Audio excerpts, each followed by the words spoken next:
Hello guys, welcome back to my new video of Pokemon. Charizard तो आप सभी लोगों ने बहुत सारे देखे होंगे, लेकिन आज मैं टॉप 10 चारिज़ार्ड ट्रेनर्स को रैंक देने वाला हूँ उनके स्ट्रेंथ के अकॉर्डिंग। नंबर 10 पे जो ट्रेनर है वो है जेसी। जोटो के एक एपिसोड में इसके पास एक चारिज़ार्ड था। उसने उससे ऐश के टोटोडाइल से मैच लड़ी थी। ऐश के टोटोडाइल ने उसे उस मैच में हरा दिया था। चारिज़ार्ड तो वो ठीक ठाक था, लेकिन जेसी उसे अच्छे से कमांड नहीं दे पाई। नंबर 9 पे जो ट्रेनर है वो है जेम्स। चारिज़ार्ड जेम्स को एक कैंटो के एपिसोड में मिला था, जिसमें एक टूर्नामेंट टाइप चल रहा था, जिसमें अगर जीते तो पोकेमॉन लीग के लिए क्वालिफाई कर सकते थे। जेम्स भी इसे अच्छे से कमांड नहीं दे पा रहा था, वरना ये चारिज़ार्ड स्ट्रॉन्ग तो लग रहा था। नंबर 8 पे जो चारिज़ार्ड है वो है क्लोन चारिज़ार्ड। अब तुम बोलोगे कि इसका तो कोई ट्रेनर ही नहीं था, लेकिन इसका ट्रेनर था म्यूटू, क्योंकि उसी ने इसे बनाया था और वही इसे कमांड दे रहा था। तो एक तरह से म्यूटू ही इसका ट्रेनर हुआ। इस चारिज़ार्ड को मैंने ये पोजीशन पे रखा है क्योंकि इसने म्यूटू स्ट्राइक्स बैक मूवी में ऐश के चारिज़ार्ड को अच्छी टक्कर दी थी। नंबर 7 पे जो चारिज़ार्ड आता है वो है ट्रेवर का चारिज़ार्ड।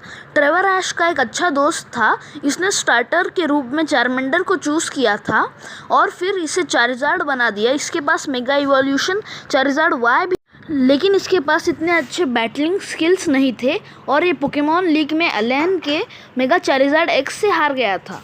नंबर 6 पे जो चारिज़ार्ड आता है वो है कियावे का चारिज़ार्ड। कियावे ऐश का अलोला का एक दोस्त है। इसके पास भी एक चारिज़ार्ड है। उस चारिज़ार्ड और ऐश के लाइकेनरॉक के बीच में एक बैटल हुई थी। बैटल ड्रॉ ही चल रही थी, लेकिन लास्ट में लाइकेनरॉक ने इसे हरा दिया।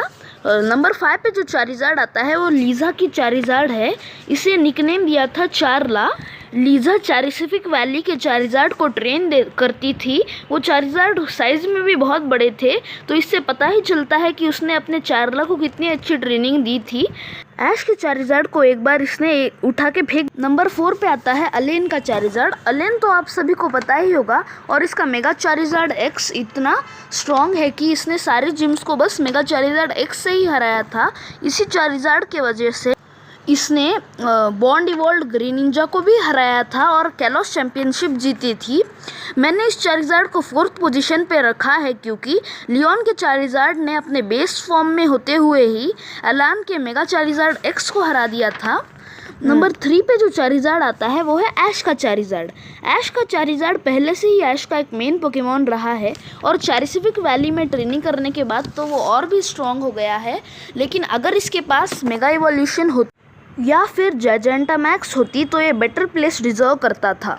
नंबर 2 पे जो चारिज़ार्ड आता है वो है रेड का चारिज़ार्ड। रेड का मेगा चारिज़ार्ड एक्स तो आपको पता ही होगा, ये इतना पावरफुल है कि इसने म्यूटू को भी हराया था। म्यूटू को हराना एक नॉन लेजेंडरी के लिए बहुत बड़ी बात होती है, इसलिए ये चारिज़ार्ड नंबर 2 प्लेस तो डिजर्व ही करता है। नंबर 1 पे जो चारिज़ार्ड आता है वो है लियोन का चारिज़ार्ड। लियोन का चारिज़ार्ड तो इतना तगड़ा है कि इसने बेस फॉर्म में ही अलेन की मेगा चारिज़ार्ड एक्स को हरा दिया, और जैजेंटामैक्स होने के बाद तो इतना खतरनाक हो जाता है कि इसने पिकाचू, गैराडोस और बहुत सारे स्ट्रॉन्ग पोकेमॉन्स को हराया।